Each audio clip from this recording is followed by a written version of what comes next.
This is the Movie Brothers. In case you don't know, I'm Wojo. This is JP. How you doing? Get your hand off of me.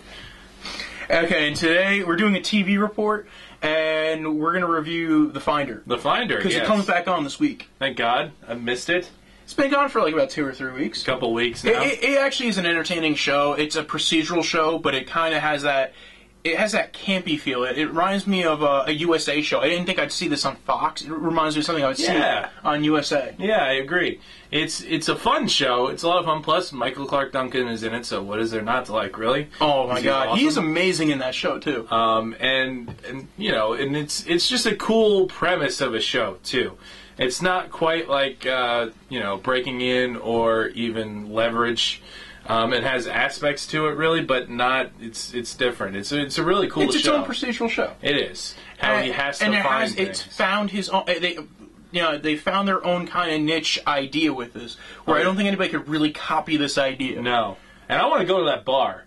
Yes. Ends of the world. No, ends of the earth. Yeah, and I like the That's a place setting. that I would love to go and drink. One of the good things about it, I think, is the setting. It's set down in the Keys, which is Right. very nice, a very vibrant atmosphere, very colorful, very bright. But like at the same level as like Bird Notice going on in Miami. Again, that's why I kind of like it. Also, probably That's one of the why reasons with why it reminds USA, me of it's kind of like the USA same show. setting almost. Yeah, it's a really great show though. The Yeah. lead on this is really good.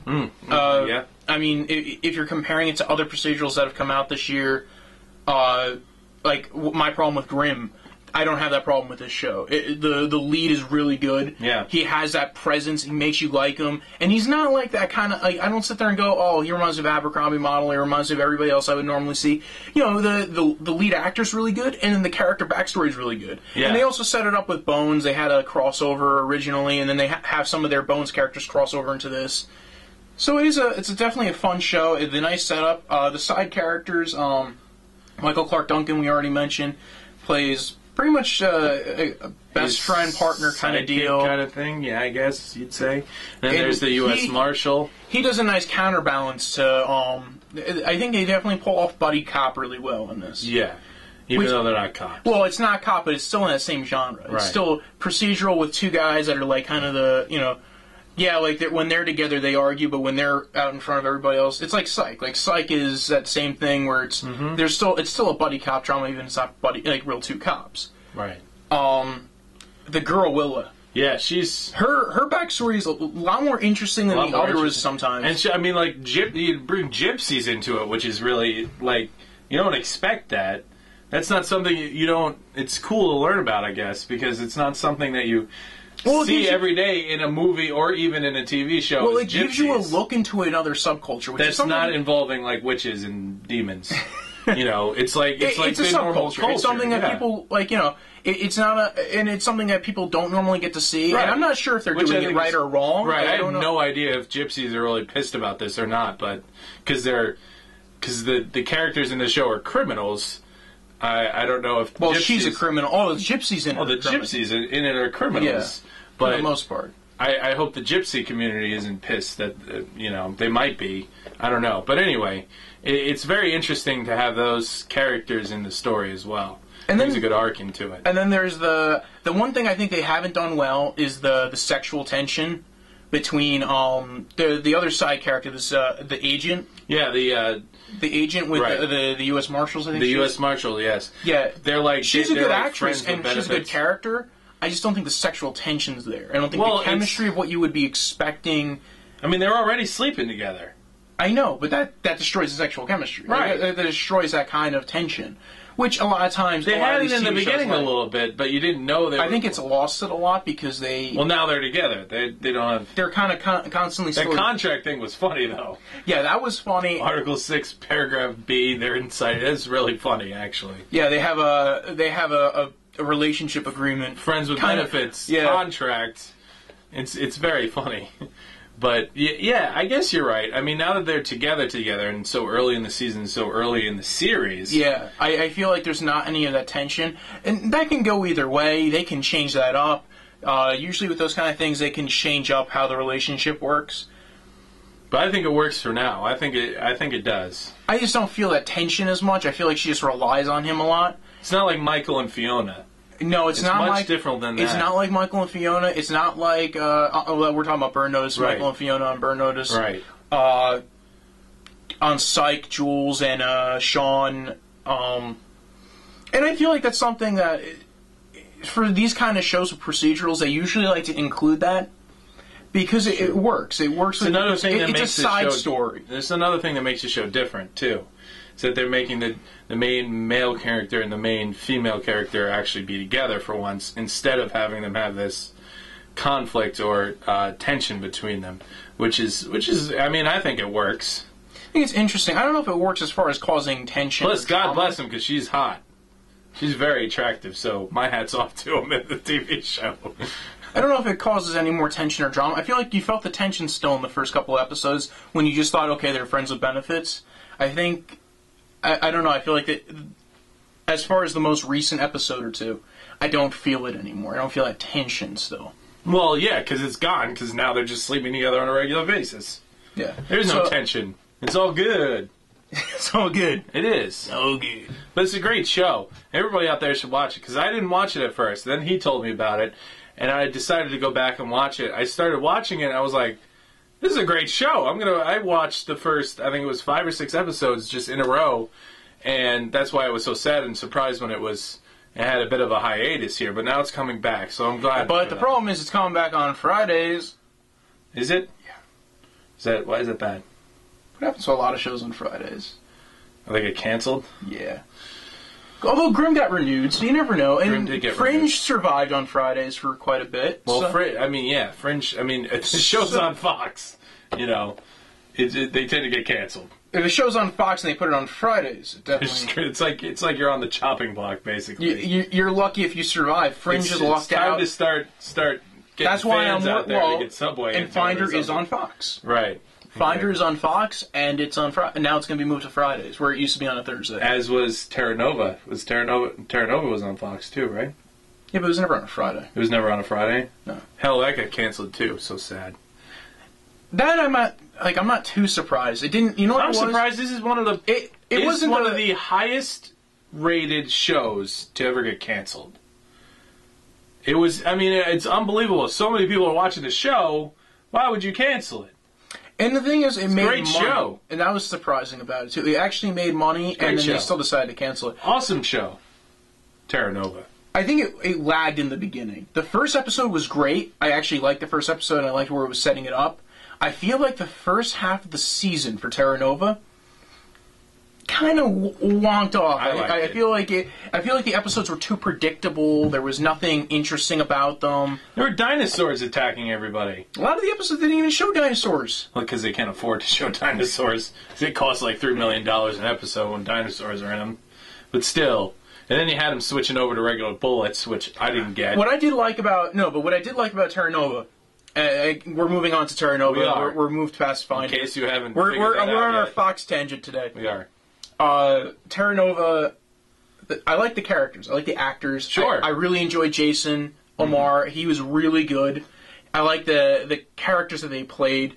The thing I didn't like was that there was no tension between him and the general. Like, they did bring tension in, and then there was a huge amount of it. And then, sometimes, but then they throw it out the door. They chuck it out. They changed it over when he became not the bad guy anymore.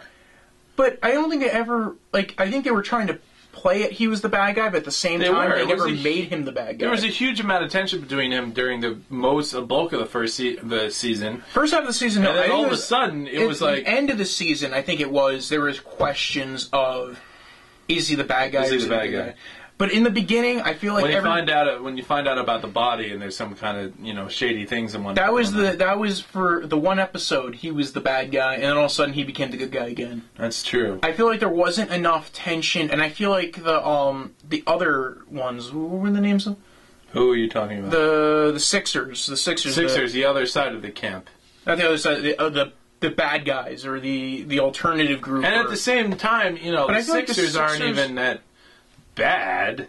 I mean, they're working. Some of them are doing it for their families back in the real world. Well, that's what I'm saying. But I feel like there wasn't a lot of tension even throughout the entire, even through the arc of the season. I feel like there wasn't tension. And then the season finale, that was all action. That was all awesome. The finale was great. Yeah. Now, don't get the confusion of the season versus the couple of episodes.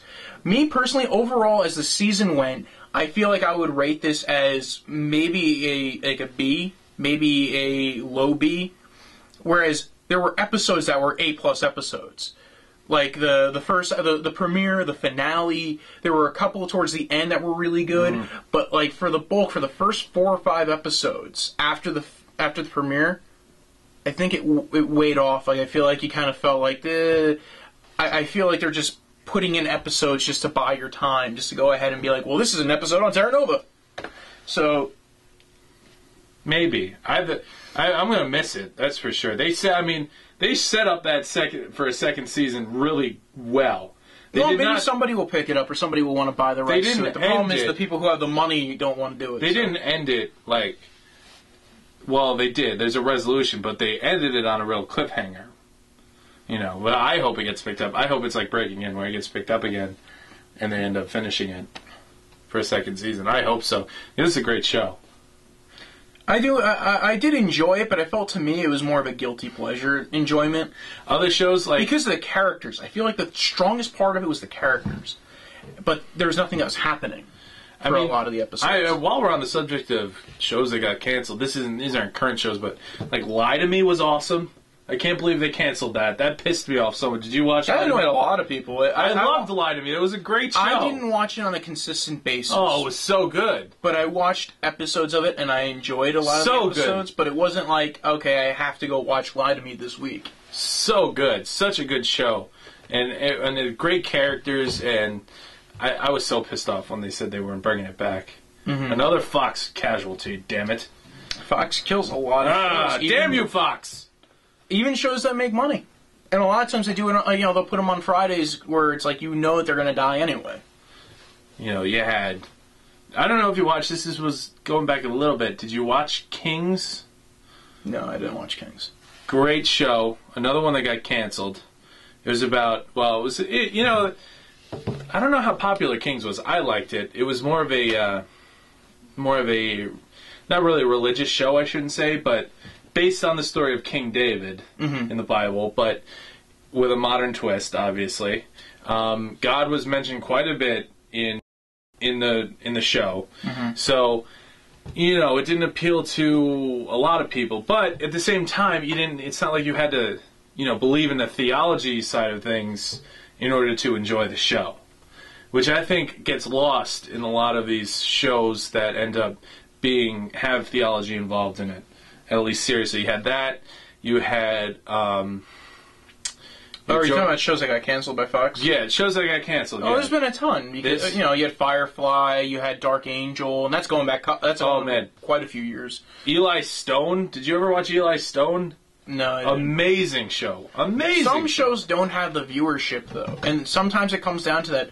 The thing. Well, I said it was amazing, therefore it shouldn't have been canceled. Okay.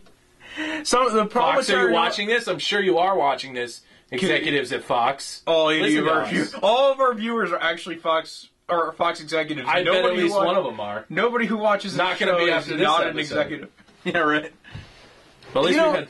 I feel like with Terra Nova, the problem was that, I guess it didn't bring in enough money, even though it made money. That's the thing that shocks people. Crazy. It was highly rated and it made money.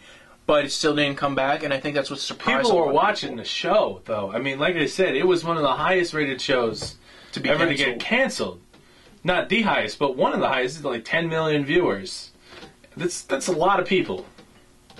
I don't get it. It still pisses me off. Damn it, Fox.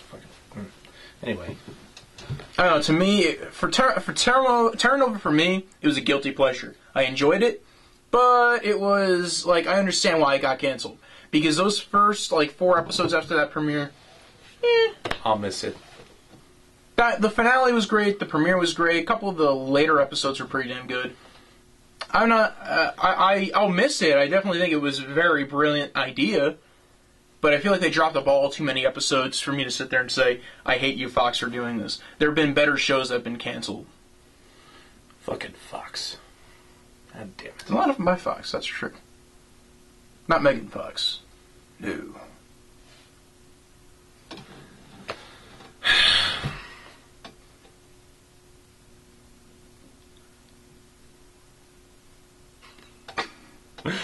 That's it. We're done. That's it. Over. Done.